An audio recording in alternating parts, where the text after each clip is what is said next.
frequency. Thus, if n is the number of times the experiment is conducted and x is the number of times that event A occurs, then x by n is the relative frequency of the occurrence of that event, and the probability of occurrence of event A is defined as, क्योंकि अब हमने इस relative frequency को probability ही समझ लिया है, यहाँ पे ये जो रिलेटिव फ्रीक्वेंसी है इसको हमने प्रोबेबिलिटी ही समझ लिया है, तो इसलिए अब हम अपनी अपनी जो प्रोबेबिलिटी है the probability of occurrence of this event, we are going to define it as small p, that is probability. The limit is imposed as n tends to infinity. याद है ना हमने किया था, जैसे हम लोगों के नंबर इंक्रीज करते जाएंगे वैसे वैसे हम लोगों का ये x डिवाइडेड बाय n जो है वो क्लोज टू 1 आता जाएगा. रिमेंबर हमने वो टॉसिंग ऑफ कॉइन का डिस्कस किया था कि ऑलमोस्ट, फिर उसके बाद हम लेते हैं रिलेटिव फ्रीक्वेंसी हमारा कन्वर्ज करता है, कन्वर्ज कहाँ करता है हमें वो देखना होगा. याद है, ये सिर्फ हम डेफिनेशन ले रहे हैं इसकी, सिर्फ हम समझने के लिए बोल रहे हैं कि प्रोबेबिलिटी जो हमने ऊपर लाइन बोली है ना उससे रिलेट करना. We have defined probability of an event as the limit of the relative frequency. वही चीज हमने फॉर्मूले में लिखी है. We have defined the probability as the limit of the relative frequency. Is this formula clear to all? इसको हमें सिर्फ समझने के लिए हमने लिखा है, अदरवाइज इसका प्रैक्टिकल यूज अभी हम इतना नहीं करने वाले हैं. But is this formula clear to all? Ma'am infinity कहाँ से आया?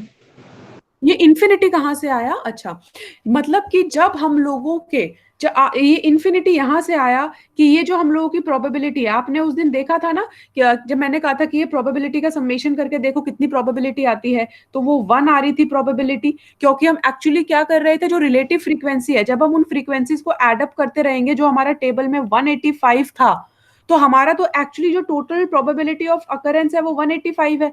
तो इन्फिनिटी मतलब कि जैसे जैसे हम मैक्सिमम नंबर ऑफ ट्रायल्स की तरफ मूव करते रहेंगे, जो n टेंडिंग टू इन्फिनिटी लिखा है, और n क्या है कि नंबर ऑफ टाइम्स हमारा कितनी बार वो एक्सपेरिमेंट कंडक्ट हो रहा है, तो जैसे जैसे हम मूव करते रहेंगे हमारा लिमिट इंपोज होएगा रिलेटिव फ्रीक्वेंसी के ऊपर, जो हमारा 1 से ज्यादा नहीं हो सकता. अभी समझ आया? ओके. So हम यहाँ पे क्या बोल रहे हैं? I'll write this formula again on the next page. So what we are saying is that this probability is equal to limit, and when n tends to infinity, x divided by n. So we say that we know, we don't say, but we know that both x and this n, they are always positive. ये तो positive ही रहेंगे ना.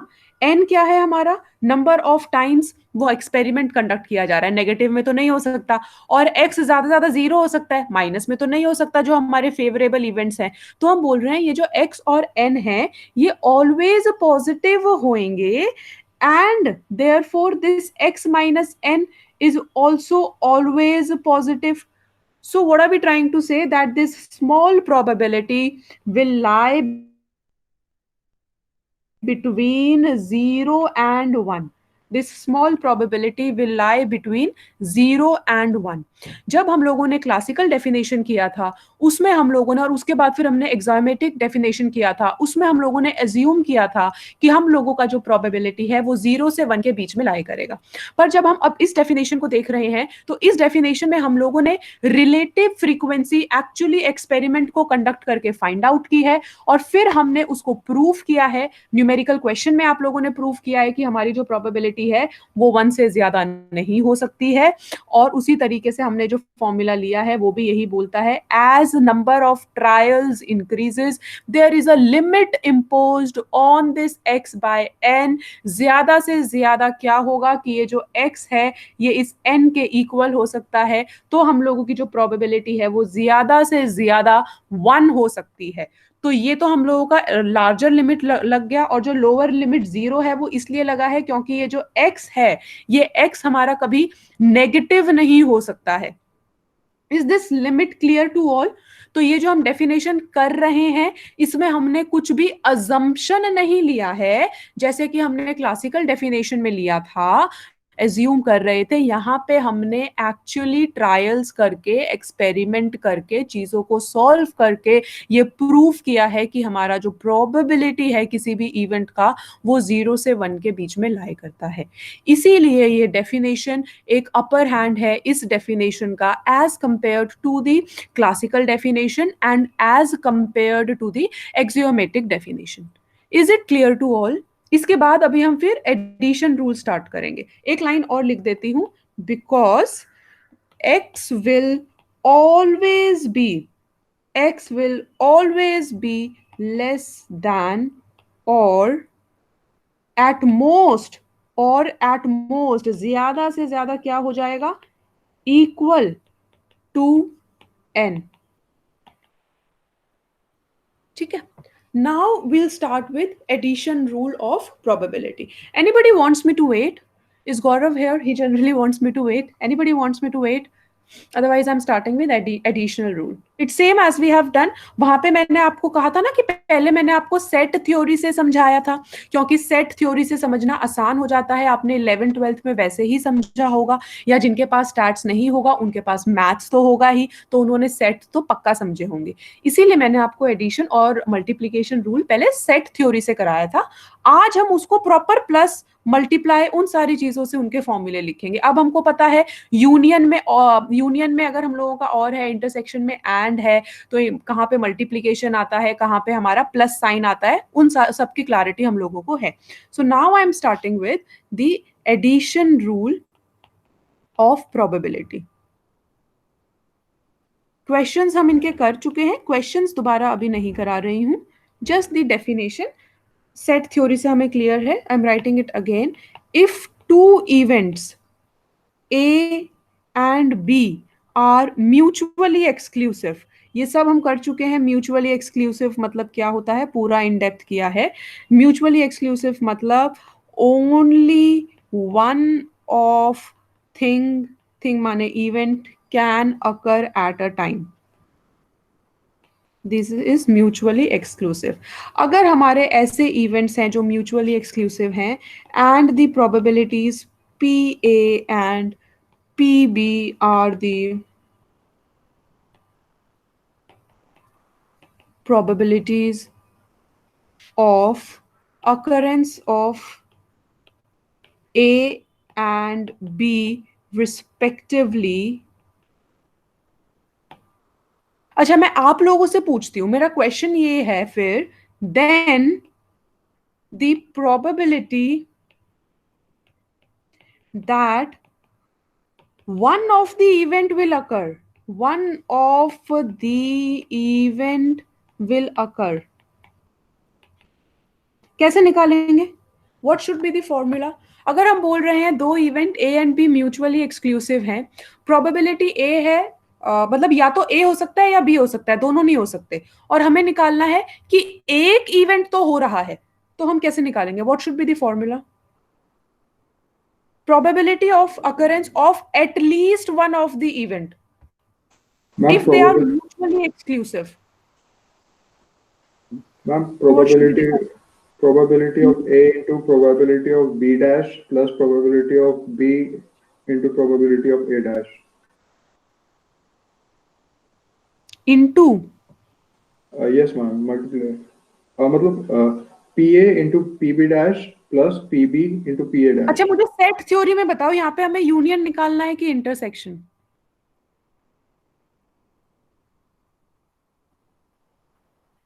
Probability that one of the event will occur, और mutually exclusive है ये, तो एक ही हो सकता है। तो सेट थ्योरी में बताओ यूनियन है कि इंटरसेक्शन है?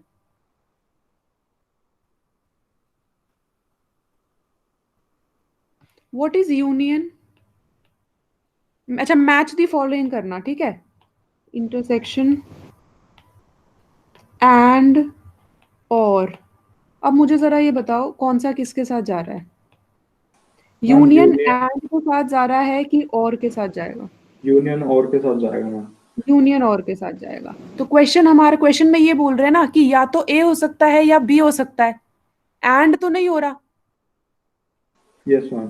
तो हमको क्या निकालना है? हमें निकालना है probability of A union B, और म्यूचुअली एक्सक्लूसिव है तो इसका क्या फॉर्मूला था? यार सिर्फ ऋषभ नहीं है क्लास में, और भी लोग हैं। PA plus PB maybe. Yes, PA plus PB।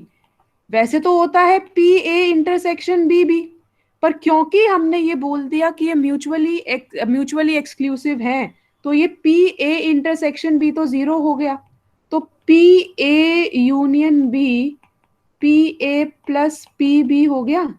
ये किया तो था थर्सडे को, वेडनेसडे को, भूल गए क्या? यस मैम, याद आ याद गया। आ गया बाकी लोगों को? Yes ma'am. Rohan, Parth, Manish, Ekansh? Yes, sir. Ma'am याद है. अच्छा याद है तो पहले बताते ना बेटा, फिर याद है तो ऐसे छुपे रुस्तम बन के क्या होगा।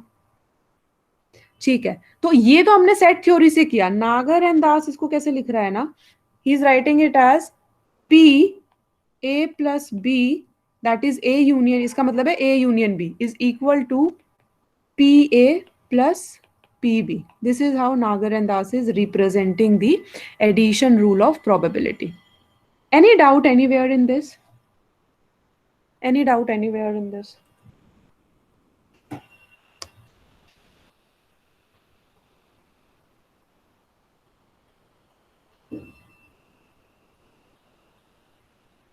All right. Now let us move towards, फिर इन्होंने 3 events का explain किया। अगर 3 events होंगे तो क्या हो जाएगा? P A plus B plus C, and if they are mutually exclusive तो दोबारा से हमारा PA plus PB plus PC ये हो जाएगा। कितने भी आप events कर लो इसको आगे, ये ऐसे ही होता रहेगा। You can dot dot dot dot dot dot. I hope now addition rule हम सबको अच्छे से clear होगा. There is no problem in addition rule. Can we move on to multiplication rule? Multiplication rule देख लें एक यस बार? Ma'am. Okay. चलो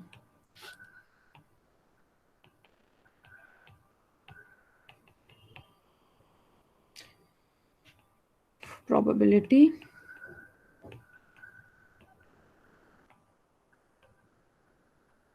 So I'll just write this statement. If two events A and B are independent and PA and PB are their probabilities of occurrence respectively, then now again a question. The probability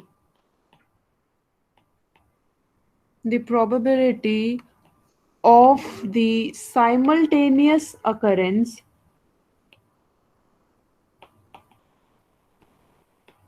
of A and B क्या होगा? Simultaneous मतलब दोनों अकर हो रहे हैं, and intersection अगर हम ये बोल रहे हैं इंडिपेंडेंट इवेंट्स हैं, हमने इंडिपेंडेंट की भी क्लैरिटी ले ली थी थर्सडे, वेडनेसडे, थर्सडे को, तो क्या फॉर्मूला हो जाता है? PA into PB. Yes, PA into PB। और मैंने आपको उस दिन भी बताया था कि इंटरसेक्शन को Nagar and Das writes as PA PB equal to PA dot PB. This is how he has expressed the, as in this book has expressed the multiplication rule of probability. Again हमारे ये रूल्स, हमारा ये किसी भी उस तक जा सकता है. सो दिस कैन गो से till L numbers. So this will be PA dot PB. This can go till PL. This is the multiplication rule as per Nagar and Das.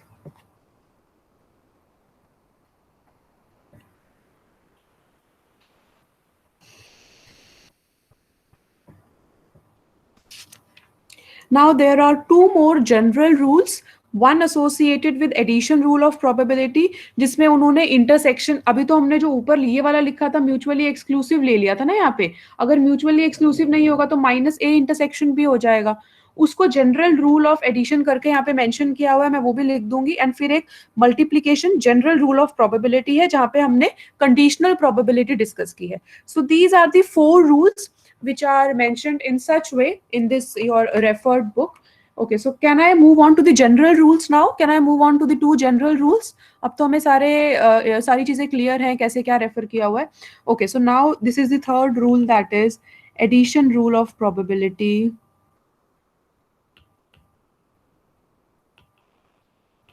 General.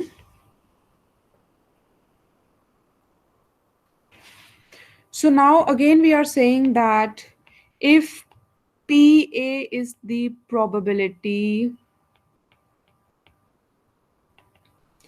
of occurrence of A and B, of A and PB is the probability of occurrence of the event B. अब यहाँ पे हमने mutually exclusive कहीं पे भी नहीं लिखा है. So this will be PA plus B, addition rule है. So PA plus PB minus PAB. अब ये जो AB है यहाँ पे AB का मतलब है intersection. I hope this is clear to all. So this is the probability. This is the probability that at least one of the 2 events A and B will occur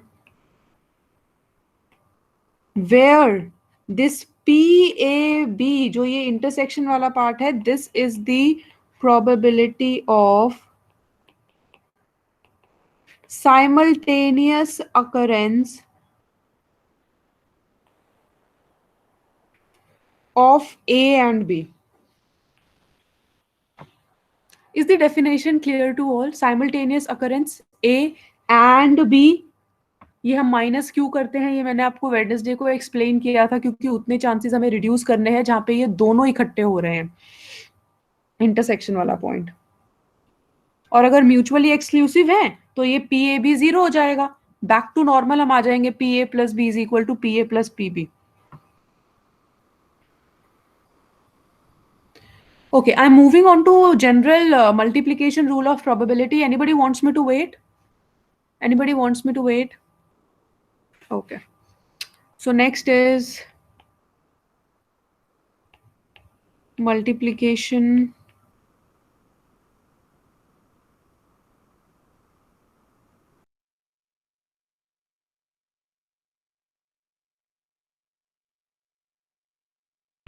general इसलिए बोल रहे हैं क्यों कर लिया था कि वो हम लोगों के म्यूचुअली एक्सक्लूसिव और इंडिपेंडेंट इवेंट्स हैं, इसलिए हमने यहाँ पे इसको जनरल बोला है. So we are saying that if PA is the probability of occurrence of event A. अब मैं event नहीं लिख रही, just add yourself. And PB is say for the occurrence for event B. Then we will say that PAB, that is PA intersection B, will be equal to PA into PB given A. Conditional probability याद है ना, वही चीज हम लोग यहाँ पे लिख रहे हैं. So this actually we are saying that this means this is the probability of simultaneous occurrence of the two where PBA is the conditional probability. अब ये कंडीशनल प्रोबेबिलिटी मैंने आपको बहुत अच्छे से एक्सप्लेन किया था वेडनेसडे थर्सडे. नागर एंड दास में इतना इन डेप्थ एक्सप्लेनेशन नहीं है, इसीलिए मैंने पहले वहां पे एक्सप्लेन कर दिया था. सो यहाँ पे इन्होंने सिर्फ डेफिनेशन के हिसाब से समझाया है. So where PB by A is the conditional probability of occurrence of B when A has already occurred. And this can also be written as PB dot PA by B. सो इसको भी हम ये लिख सकते हैं where P A given B is the conditional probability of occurrence of A when B has already occurred. All right, so this is the general multiplication rule of probability. And अगर ये independent events हो जाएंगे, if suppose we say that A and B are independent, तो हम लोगों की conditional probabilities भी हमने discuss की थी. एक बार आप लोग please बताओ P A by B क्या हो जाएगा अगर A and B independent है तो P A by B will be equal to what if they are independent events? What is the probability of A occurring given that B has already occurred if A and B are independent? Discuss किया है ये conditional probability में. Ma'am, P of A. Yes, A. P of A. And otherwise PB by A will be P of B. तो अगर हमारे A and B independents हो जाएंगे तो PAB will be equal to PA dot PB जो हम लोगों ने मल्टीप्लिकेशन रूल इससे पहले डिस्कस किया था. सो ये जनरल रूल है. जब इस जनरल रूल के अंदर हम ये एज्यूम कर लेते हैं कि हमारे A and B इंडिपेंडेंट हैं तो फिर हम लोगों का बैक टू फर्स्ट फॉर्मूला आ जाएगा. तो हम ऑलरेडी डिस्कस कर चुके हैं. With this, our probability rules are over. Conditional probability is over. We have solved few examples also, and I'll give you an assignment of correlation and probability when we are done with this chapter. And now I would like to start with the mathematical expectations. Can we start with the new topic? As in, it comes within this. It falls under this chapter only, but it's a new topic. We are done with rules now. Anybody wants me to wait?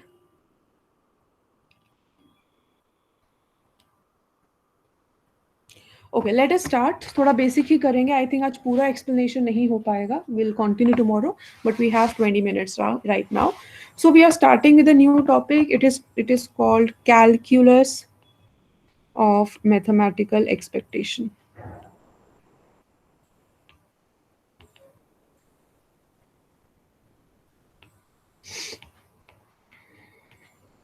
So now पहले समझ लो फिर उसके बाद लिख लेना. पहले आराम से समझ लो. सपोज वी आर सेइंग कि हमारा जो ये x वेरिएबल है इसकी वैल्यूज कुछ ऐसे हो सकती हैं. It can take the following values,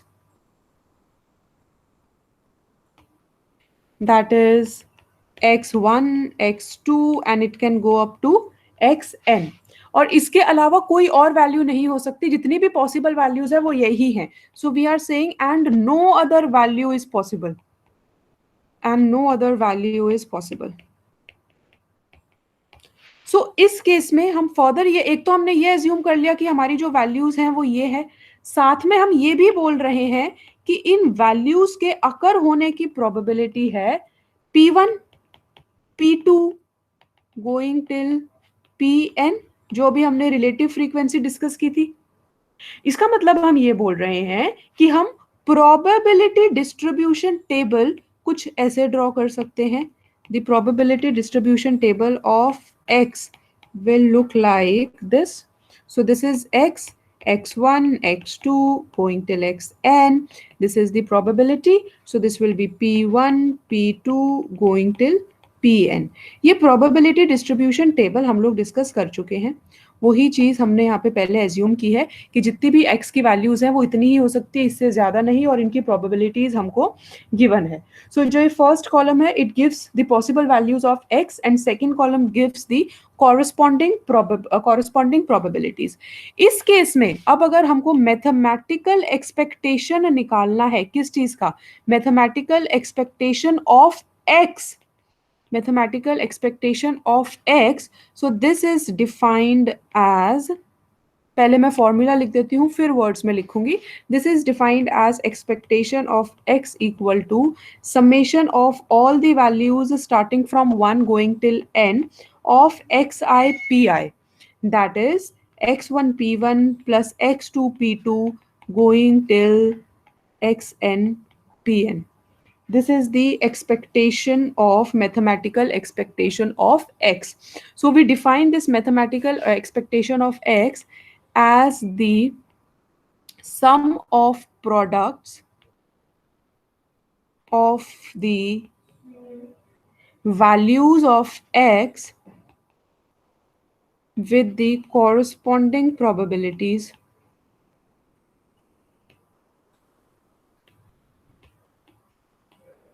and algebraically it is defined as follows. Algebraically this is the mathematical expectation where this ex, ये जो notation हमारा ex का है, this is representing mathematical expectation of x.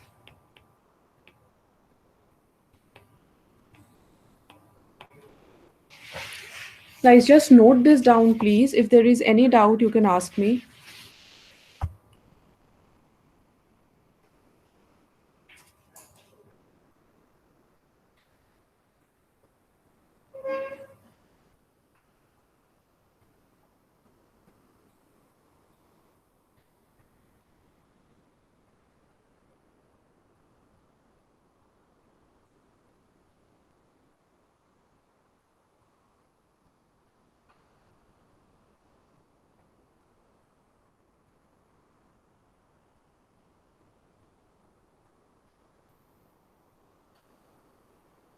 Guys, are you done? Yes? Anybody wants me to wait? I'm done. All right. Okay so हमने क्या बोला कि अगर हमें मैथमेटिकल एक्सपेक्टेशन निकालना है तो हमारा यहाँ पे एक कॉलम और ऐड हो जाएगा, दैट इज, एक second, that is x I P I. So this will B x1 p1 x2 p2 going till xn pn और इन सब का समेशन.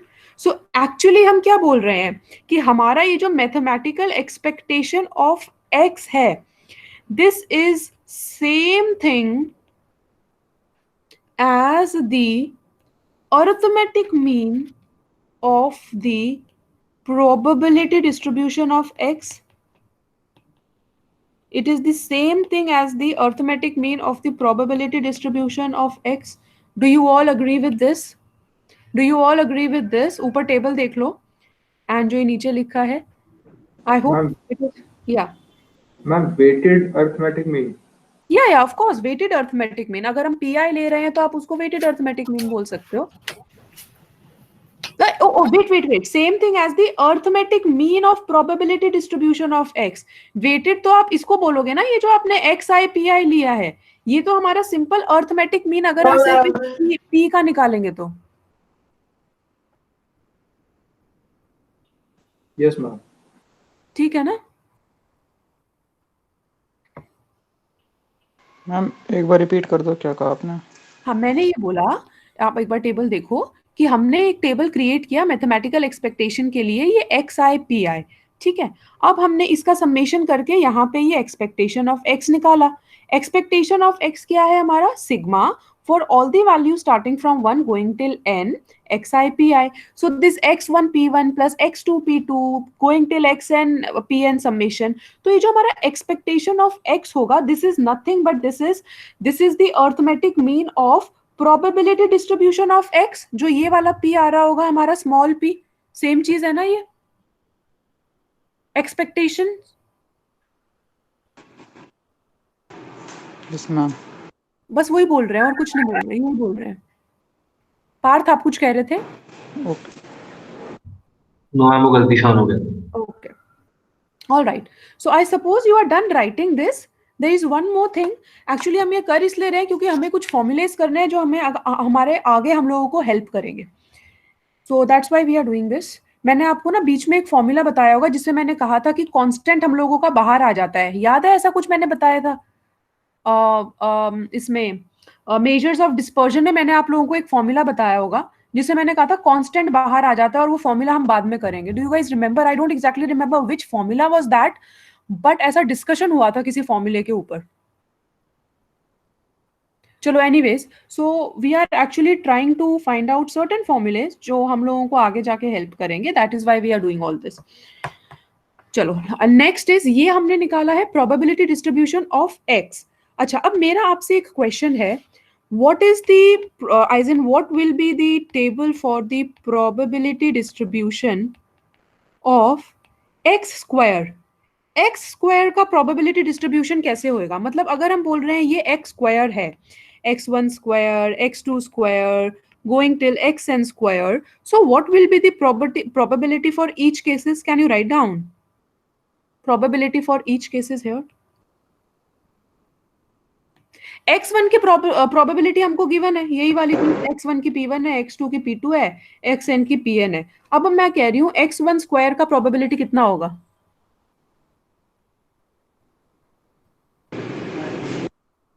क्या कह रहे हो यश?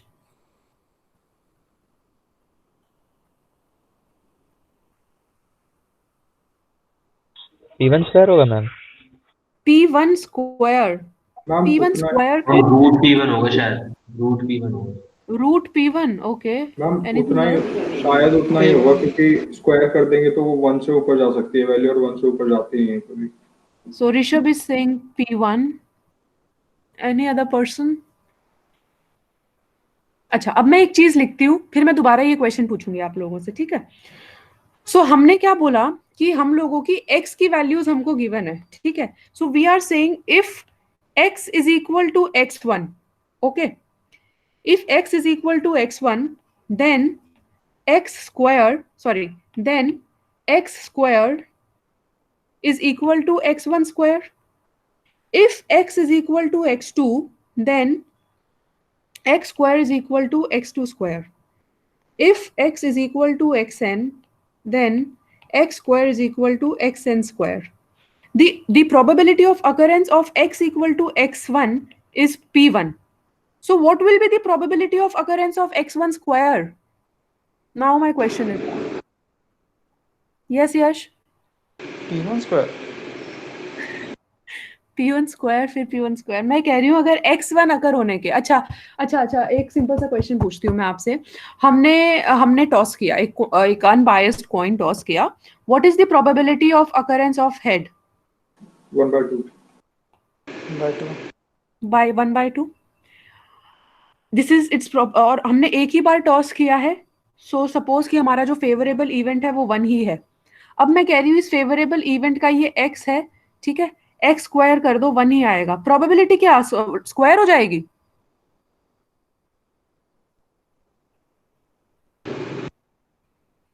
प्रोबेबिलिटी क्या 1/4 हो जाएगी? नो मैम, कितनी वही। रहेगी प्रोबेबिलिटी?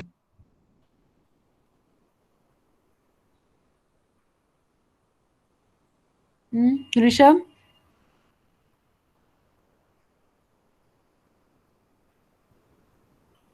मैम एक एग्जांपल और दे दोगे आप? अच्छा, एक एग्जांपल और देती हूँ मैं आपको।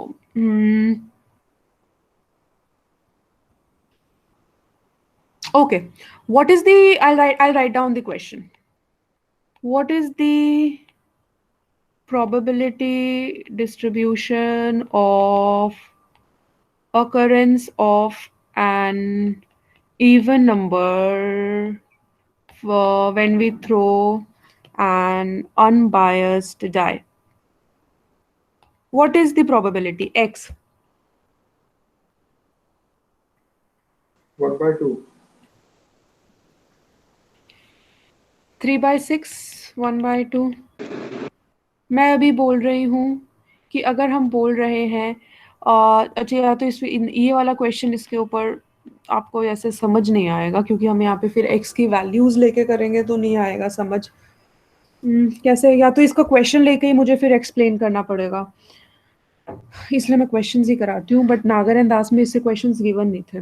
ओके, लेट मी सी, एक बार I try to explain this again. Okay, I try to explain this again, इसी टर्म्स में एक्सप्लेन करूंगी, नहीं तो फिर I have to give you questions from some other place, और फिर वो क्वेश्चन सॉल्व करके हम इसको डिस्कस कर सकते हैं। सो मैं ये कह रही हूँ कि अगर हम बोल रहे हैं हमारा प्रोबेबिलिटी एक इवेंट के अकर होने का p1 है, और ये x तो हमारा वैल्यू है, उस वैल्यू को अगर हम स्क्वायर करेंगे तो क्या वो जो इवेंट अगर हो रहा है उसकी प्रोबेबिलिटी भी स्क्वायर हो जाएगी? अगर समझ नहीं आ रहा तो बोल दो नहीं आ रहा, कल मैं क्वेश्चन लेके एक्सप्लेन करूंगी, कोई बात नहीं। वही रहेगी प्रोबेबिलिटी, मतलब प्रोबेबिलिटी स्क्वायर वही कर रहेगी, देते तो। हाँ प्रोबेबिलिटी वही रहेगी, उसका स्क्वायर थोड़ी ना होगा। Probability will be P1 P2 and Pn, probability वही रहेगी। बट अगर समझ में नहीं आया ना तो मैं एक काम करूंगी, कल क्वेश्चन सॉल्व करूंगी, पहले 2-3 क्वेश्चंस हम लोग सॉल्व करेंगे और फिर इसको स्टैटिस्टिकल टर्म्स में समझेंगे, क्या वो बेटर रहेगा? Yes ma'am. ठीक है, यस मैम। ठीक है, जैसे हमने प्रोबेबिलिटी इसका किया था ना, रूल्स का, क्वेश्चन सॉल्व करेंगे फिर इसको डिस्कस कर लेंगे, कोई बात नहीं। सो आज रहने देते हैं फिर इसे। एनीवेज, आपको ये बेसिक मैथमेटिकल एक्सपेक्टेशन तो क्लियर हो गया होगा। Tomorrow will solve few questions and then we will come back to explaining in your referred book way. So I just take your attendance then. 6 minutes are left, questions नहीं हो पाएगा आज फिर। चलो।